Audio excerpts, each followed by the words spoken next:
시니어 사역을 담당하고 있는 김항아 목사입니다. 오늘의 말씀은 에베소서 2장 1절에서 9절 말씀에 근거하여서 하나님의 선물이라는 제목으로 말씀을 나누고자 합니다. 인류 역사는 둘로 나누어집니다. 예수님 오시기 전과 예수님 오신 이후의 역사로 나누어집니다. 예수님이 이 세상에 몸을 입고 오신 사건은 절망에 빠진 인류에게 엄청난 소망을 안겨주셨습니다. 멸망당할 사람들에게 구원의 복음을 안겨주셨습니다. 개인적으로도 예수님을 만나기 전과 또 만난 이후는 차이는 분명하게 나타내 보이고 있습니다. 예수님 없이 살던 때와 예수님을 만나 영접하고 난 후에는 인생의 전환기로 구분되고 있습니다. 많은 사람들이 예수님을 만난 후에 새롭게 변화받았습니다. 그 중에 한 명, 이 제자를 소개하고 싶습니다. 그 제자의 이름은 바로 마태입니다. 그의 전직은 세리였습니다. 예수님 당시의 세리는 법에 묵인하에 많은 이스라엘 백성들을 재산을 착취하였고 또 그 돈으로 고리 대금으로 재산을 불렸기 때문에 많은 사람들에게 원망의 대상이었습니다. 저주의 대상이었지요. 그래서 세리와 죄인과 창기 이들은 전혀 인간 대우를 받지 못하였던 사람들이었습니다.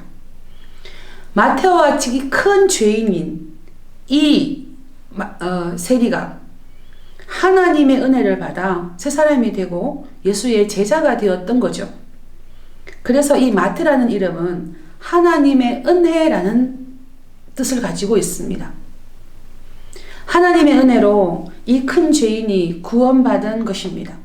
그래서 마태는 일생 동안 자기 이름을 기록할 때에 마태라는 이름의 앞에 꼭 세리라는 이름을 붙였습니다. 왜 그랬을까요? 그것은 바로 죄인 중에 큰 죄인인 이 세리가 마태가 되었다라는 뜻이었습니다. 그는 세리라는 단어를 꼭 붙였습니다. 하나님의 은혜로 하나님의 은혜를 받은 사람이 되었습니다 라는 뜻이었습니다. 그는 그것을 일생 동안 잊지 않기 위해 항상 그의 이름 앞에 세리 마태라는 이름을 붙였습니다. 마태와 유사한 예로는 존 뉴턴이라는 사람이 있습니다. 이 존 뉴턴은 한때 포악한 노예 상인이었습니다. 그러던 그가 예수 믿고 변화를 받아 목사가 된 이후 40년 동안 주의 일을 감당하게 되었습니다. 하지만 이 뉴턴의 마음에는 늘 어느 정도의 불안감이 있었습니다. 두려움이 있었습니다. 아무리 주님이 나의 죄를 다 용서하셨다고 하지만 나 같은 노예 상인 과연 용서하셨을까에 대한 두려움이었습니다. 문득문득 과거의 일이 떠오를 때마다 그는 온몸이 두려움으로 떨려 무서워하였습니다. 그럴 때마다 그는 벽에다가 이렇게 말씀을 적었습니다. 그 말씀은 바로 이사야 43장 4절 말씀입니다. 내가 너를 보배롭고 존귀하게 여기고 너를 사랑하였노라. 그는 일생 동안 구원을 받고 용서받은 것을 잊지 않으려고 이 말씀을 의지합니다. 그리고 82세 때에 숨을 거두면서 다음과 같이 유명한 말을 남겼습니다. 나는 지금 하나님 나라로 간다. 그러나 내가 하나님 나라로 가면 아마 3번 놀랄 것이다. 첫 번째는 하나님 나라에 오리라고 전혀 기대하지 않았던 자들이 와 있는 것을 보고 놀랄 것이고, 두 번째는 하나님 나라에 가면 반드시 만나리라 기대했던 사람이 안 오는 것을 보고 놀랄 것이고, 이 세 번째는 노예 상인인 내가 그 자리에 와 있다는 것을 보고 놀랄 것이다 라는 말을 남기고 그는 숨을 거두었습니다. 세리가 마태가 된 것과 뉴턴이 새 사람이 된 것은 너무나 놀라운 하나님의 은혜입니다. 우리는 마태보다 더 큰 죄인이 아니라 할지라도 우리 모두는 적어도 마태와 똑같은 죄인입니다. 우리는 변화받은 마태처럼 겸손히 죄인임을 고백해야 합니다. 오늘 함께 나눌 말씀이었던 에베소서 2장 1절을 보면 표준 세번역으로 읽어보니 여러분도 전에는 이라고 시작이 됩니다. 3절에도 우리도 전에는 이라고 반복하여 구원받기 이전의 모습을 열거하고 있습니다. 전에는 우리 형편이 어떠했습니까? 그것은 바로 영적으로 죽은 상태였습니다. 두 번째는 마귀의 자녀였습니다. 세 번째는 공중 권세 잡은 자에게 종노릇하는 자였습니다. 네 번째는 하나님의 진노 아래에 있었던 자입니다. 그러나 이제는 우리의 형편이 어떻게 바뀌었습니까? 구원을 받았습니다. 하나님의 사랑을 받으며 살고 있습니다. 그리스도와 함께 살게 되었습니다. 풍성한 은혜를 누리며 미래의 문제도 다 해결되었습니다. 그리스도와 함께 하늘에 앉히셨습니다. 어느 날 종교개혁자 루터에게 학생들이 찾아와서 이렇게 물었다고 합니다. 선생님, 어떻게 하면 그렇게 많은 사탄의 시험과 유혹을 쉽게 이길 수 있습니까? 그 비결이 무엇입니까? 라고 물었다고 합니다. 그때 루터는 이렇게 대답하였다고 하지요. 사탄이 자주자주 내 마음의 문을 두드리면서 문을 열어달라고 소리칠 때가 많다네. 그럴 때마다 내 마음에 계시는 예수님이 나가셔서 문을 열어주셨다네. 그러면 마귀가 묻지. 아니, 이 집에 루터가 살고 있지요? 라고 물어보면 예수님이 이렇게 대답하신다네. 과거에는 루터가 살았지. 그러나 지금은 그가 이사를 가고 내가 살고 있어. 하고 대답하신다네. 그 대답을 들은 사탄 마귀는 아연질색하여 혼비백산하여 도망가 버린다네. 내가 시험을 이기는 방법은 이것밖에는 없다네. 라고 대답하였다고 합니다. 그렇습니다. 예수님을 마음에 영접하고 그분을 믿기만 하면 우리 마음에는 예수님이 우리와 함께 사십니다. 인간은 누구나 불완전하고 유혹에 약한 부분이 있는 법입니다.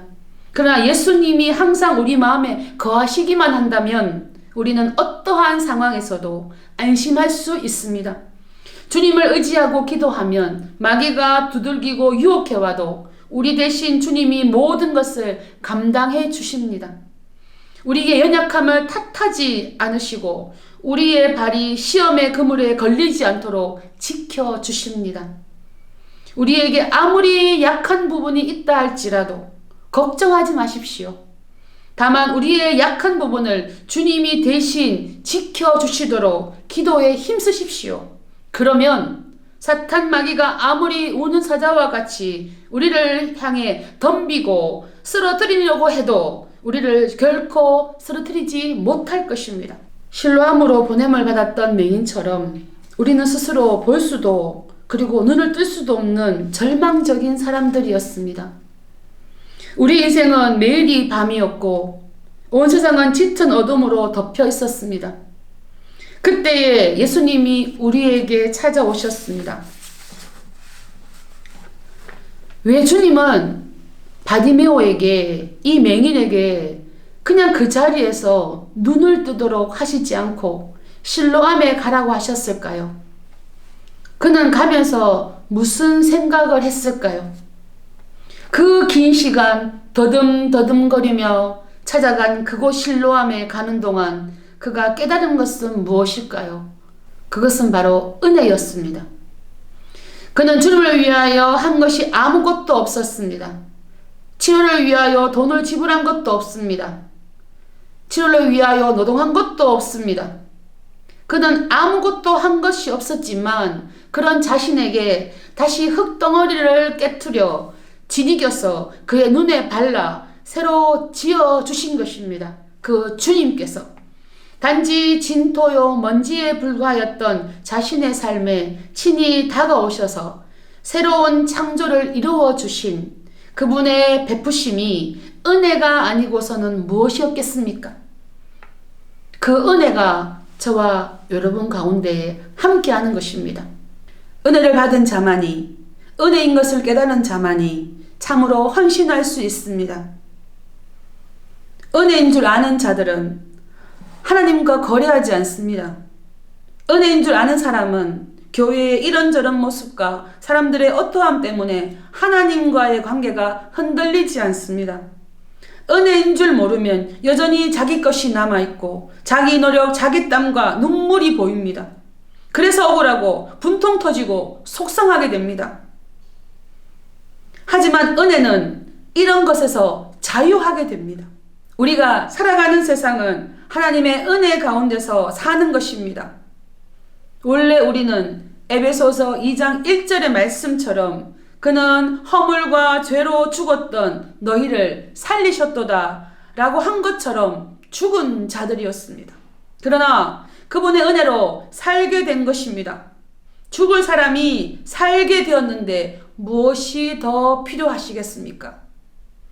오늘 마지막으로 에베소서 2장 19절 말씀을 함께 나누면서 말씀을 마칠까 합니다. 그러므로 이제부터 너희는 외인도 아니요 나그네도 아니요 오직 성도들과 동일한 시민이요 하나님의 권속이라. 이 모든 특권이 바로 은혜로 주어진 것입니다. 이 은혜의 특권을 누리는 저와 여러분 되기를 간절히 소망합니다.